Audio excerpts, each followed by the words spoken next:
आजचे द हिंदूमधील आपण important topics बघणार आहोत. बघा, पहिला जो टॉपिक आहे आपला की तटरक्षक दलाच्या ताफ्यात आपल्या प्रदूषण नियंत्रणाच्या जहाजांचा समावेश करण्यात आलेला आहे. त्याच्याशी रिलेटेड आर्टिकल आहे. आपले जे डिफेन्स मिनिस्टर आहे राजनाथ सिंग यांनी केलेले आहे ते. आणि त्यातच समुद्र प्रताप त्या व्हेसलचं नाव आहे, ते पण लक्षात ठेवायचं आहे. कारण आपल्याला डायरेक्ट विचारू शकतात, जसं की मागे खूप वेळेस प्रश्न विचारले गेले की बॅलेटिक मिसाईल कोणती आहे, बॅलिस्टिक मिसाईल कोणती आहे, क्रूज मिसाईल कोणती आहे. तर आपल्याला याच्यावर पण प्रश्न येऊ शकतो की पोल्युशन कंट्रोल व्हेसल कोणतं आहे, त्याचं नाव काय, किंवा असा पण प्रश्न येऊ शकतो समुद्र प्रताप आता न्यूजमध्ये होतं ते कशाशी रिलेटेड, ही गोष्ट लक्षात ठेवायची. त्याच्यानंतर पुढचं आर्टिकल आपण जर बघायला गेलो, बघा, चायनीज बिझनेससाठी आपण बिझनेस विजा नावाची स्कीम नवीन आणलेली आहे. आता ही कशासाठी आणलेली, काय त्याचं सर्व आपण इथं एक्सप्लेनेशन दिलेलं आहे. तर लक्षात ठेवायचं की जसं HB1 व्हिजा आपण अमेरिकेबद्दल बघू, जर अमेरिकेमध्ये राहायचं असेल तर तिथं वेगवेगळे व्हिजाचे टाईप असतात. तसं आपण पण आता ज्यांना इंडियामध्ये बिझनेस करायचा आहे त्यांच्यासाठी खास करून चायनीज नॅशनलसाठी आपण व्हिजा आणलेला आहे, EB व्हिजा असं लक्षात ठेवू शकतो. त्याच्यानंतर पुढचं बघू आपण, नॅशनल सिक्युरिटी किंवा सिक्युरिटी GS3च्या कंटेक्सने पुढचा प्रश्न आला आहे. आपल्याला माहिती आहे की आपलं टार्गेट होतं की 31 मार्च 2026पर्यंत आपल्याला नक्षलमुक्त भारत करायचा होता. म्हणजे जेवढं पण इंटरनल तुमचे जेवढे कन्फ्लिक्ट आहे त्यांना आपल्याला जाऊ द्यायचं होतं, त्याच्याशी रिलेटेड हे आहे.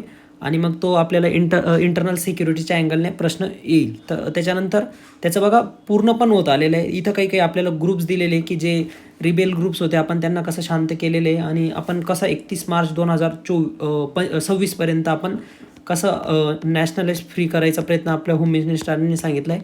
तो एक प्रश्न ठेवायचा आहे लक्षात. त्याच्यानंतर बघा, शांती बिल लक्षात ठेवायचं आहे. तर आता शांती बिल काय आहे, India's parliament has clear the substantial harnessing and advancement of nuclear energy in India.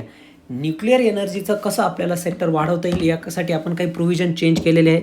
मग त्या प्रोव्हिजन कोणत्या चेंज केल्या आहे, त्याच्यामुळे कोणतं आपल्याला सिग्निफिकन्स काय आहे त्याचं, किंवा पॉझिटिव्ह काय आहेत, निगेटिव्ह काय आहेत, तर आपण दिलेले आहे. आणि तुमचे कुठे पण प्रश्न येऊ शकतो. बघा, शांती बिल आहे तर GS2मध्ये पण प्रश्न येऊ शकतो, न्यूक्लिअर एनर्जीच्या अँगलने GS3मध्ये पण पेपर येऊ शकतो, गव्हर्नन्सच्या अँगलने GS2मध्ये पण पेपर येऊ शकतो. तर एवढ्या सगळ्या गोष्टींनी आपल्याला लक्षात ठेवायचं आहे न्यूक्लिअर एनर्जीबद्दल.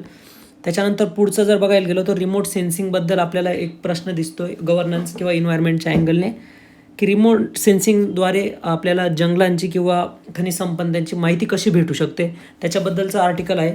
त्याच्यानंतर पुढे बघू आपण, ठीक आहे. पुढचं जे आर्टिकल आहे, the parallel track that keeps US India ties going. आता रिसेंटली आपल्याला माहिती झालं असेल की व्हेनेझुएलामध्ये अमेरिकेने अटॅक केलेला आहे आणि आपण व्हेनेझुएलाकडून खूप सारं ऑइल इम्पोर्टेड करत होतो. पण आपला US सुद्धा एक मेजर स्टेक होल्डर आहे. मग त्याच्याशी रिलेटेड आपले USचे आणि आपले रिलेशन कसे आहे, IRच्या दृष्टीने आपल्याला माहिती असलं पाहिजे. आणि एक वेळेस ज्यावेळेस आपला फॉर्मॅट बनून जातो एखाद्या कंट्रीसोबत बायलॅटरल रिलेशनचा, तोच फॉर्मॅट आपण कंटिन्यू करायचा असतो. परंतु फक्त त्याच्यात काय करायचं की करंटचा जो डेटा राहणार आहे तो ॲड करून घ्यायचा असतो. धन्यवाद.